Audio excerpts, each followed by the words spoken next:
Assalamualaikum warahmatullahi wabarakatuh. Warisan bukanlah sekadar pembagian harta benda semata, melainkan sebuah sistem yang telah diatur secara sempurna oleh Allah dalam Al-Quran. Sistem warisan dalam Islam adalah bukti nyata keadilan dan kebijaksanaan Allah. Ia dirancang untuk menjaga keharmonisan keluarga, mencegah perselisihan, dan memastikan distribusi kekayaan yang adil di tengah masyarakat. Memahami dan mengamalkan hukum warisan adalah bagian integral dari ketaatan kita kepada Sang Pencipta. Allah Subhanahu wa Ta'ala telah menurunkan ayat-ayat yang sangat jelas dan terperinci mengenai pembagian warisan. Ayat-ayat ini tidak hanya memberikan panduan, tetapi juga menetapkan batasan dan hak-hak yang harus dipenuhi. Sumber utama hukum warisan kita adalah Surah An-Nisa, khususnya ayat 7, 11, 12, dan 176. Ayat-ayat ini secara eksplisit menyebutkan bagian-bagian tertentu bagi ahli waris yang berbeda. Ini menunjukkan bahwa pembagian warisan bukanlah urusan yang bisa diatur sembarangan oleh manusia. Ia adalah ketetapan ilahi yang harus ditaati tanpa tawar-menawar. Ada beberapa prinsip dasar yang menjadi landasan hukum warisan dalam Islam. Pertama, pembagian warisan adalah ketetapan Allah, bukan hasil musyawarah atau kesepakatan manusia. Ini menjamin keadilan mutlak bagi semua pihak yang berhak. Kedua, hukum warisan Islam bertujuan untuk menjaga keadilan dan mencegah penumpukan harta pada satu pihak saja. Dengan demikian, kekayaan dapat berputar dan memberikan manfaat kepada lebih banyak anggota keluarga. Ini juga memperkuat ikatan kekeluargaan. Ketiga, setiap ahli waris memiliki bagian yang telah ditentukan secara spesifik. Tidak ada ruang untuk diskriminasi atau favoritisme dalam pembagian ini. Setiap hak harus dipenuhi sesuai dengan ketentuan syariat. Al-Quran menjelaskan secara rinci siapa saja yang berhak menerima warisan dan berapa bagian mereka. Ahli waris utama meliputi suami atau istri, anak-anak, dan orang tua. Masing-masing memiliki porsi yang jelas tergantung pada komposisi keluarga yang ditinggalkan. Misalnya, seorang suami akan mendapatkan setengah dari harta istrinya jika istrinya tidak memiliki anak. Jika istrinya memiliki anak, suami akan mendapatkan seperempat. Sebaliknya, seorang istri akan mendapatkan seperempat dari harta suaminya jika suaminya tidak memiliki anak. Jika suaminya memiliki anak, istri akan mendapatkan seperdelapan. Anak laki-laki dan anak perempuan juga memiliki bagian yang telah ditetapkan. Umumnya, bagian anak laki-laki adalah 2 kali bagian anak perempuan. Ini seringkali disalahpahami, padahal ada hikmah besar di baliknya yang akan kita bahas nanti. Orang tua juga memiliki hak waris yang signifikan. Jika almarhum memiliki anak, kedua orang tua masing-masing mendapatkan 1/6. Jika almarhum tidak memiliki anak, orang tua bisa mendapatkan bagian yang lebih besar, dengan ibu mendapatkan 1/3 dan ayah sisanya. Selain itu, ada juga ahli waris lain seperti saudara kandung, saudara seayah, atau saudara seibu, yang bagiannya juga telah diatur dalam Al-Quran. Semua ketentuan ini menunjukkan betapa detailnya Islam dalam mengatur urusan harta benda. Agar pembagian warisan dapat dilaksanakan, ada beberapa syarat dan rukun yang harus terpenuhi. Pertama, harus ada kematian pewaris, baik kematian hakiki maupun kematian secara hukum. Tanpa kematian, tidak ada warisan yang dapat dibagi. Kedua, ahli waris harus hidup pada saat pewaris meninggal dunia. Jika seorang ahli waris meninggal sebelum pewaris, maka ia tidak berhak menerima warisan.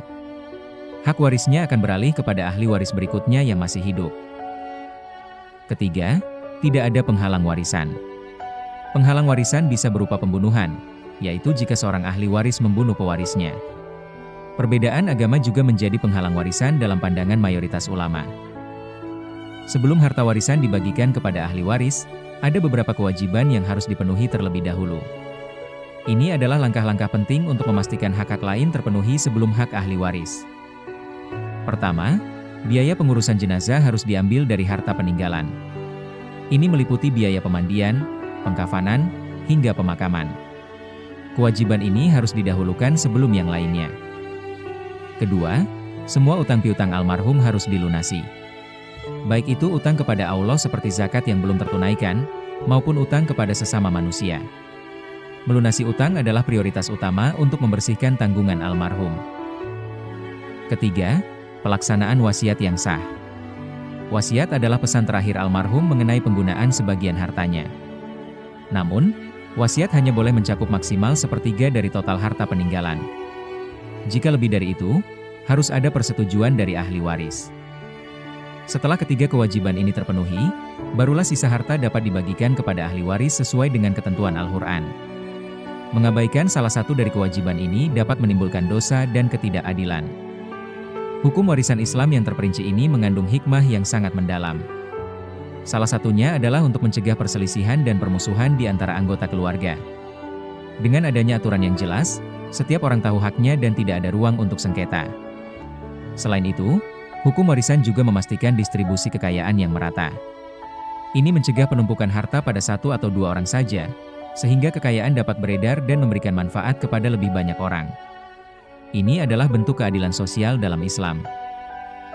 Mengenai bagian anak laki-laki yang 2 kali lipat dari anak perempuan, ini juga memiliki hikmah. Dalam Islam, anak laki-laki memiliki tanggung jawab finansial yang lebih besar. Ia wajib menafkahi istri, anak-anak, dan bahkan orang tuanya jika mereka membutuhkan. Sementara itu, anak perempuan tidak memiliki kewajiban finansial serupa. Bagiannya adalah miliknya sepenuhnya tanpa beban nafkah. Ini menunjukkan bahwa Islam tidak hanya melihat jumlah, tetapi juga tanggung jawab yang melekat pada setiap individu. Keadilan dalam Islam adalah menempatkan sesuatu pada tempatnya, bukan menyamaratakan segala sesuatu tanpa mempertimbangkan peran dan tanggung jawab. Meskipun hukum warisan telah diatur dengan sangat jelas, masih banyak umat muslim yang mengabaikannya. Beberapa lebih memilih mengikuti adat istiadat atau kesepakatan keluarga yang bertentangan dengan syariat. Ini adalah kesalahan besar yang dapat membawa dampak buruk. Menunda pembagian warisan juga merupakan masalah umum. Penundaan ini seringkali menimbulkan konflik dan ketidakadilan, terutama jika ada ahli waris yang membutuhkan bagiannya. Islam menganjurkan agar warisan segera dibagikan setelah semua kewajiban terpenuhi. Mengabaikan hak-hak ahli waris yang sah, atau bahkan mencoba mengakali hukum warisan demi keuntungan pribadi, adalah perbuatan yang sangat dilarang. Allah Subhanahu wa Ta'ala telah memberikan peringatan keras bagi mereka yang melanggar batasan-batasannya. Saudara-saudari sekalian, hukum warisan dalam Al-Quran adalah sebuah amanah ilahi yang harus kita jaga dan laksanakan dengan sebaik-baiknya.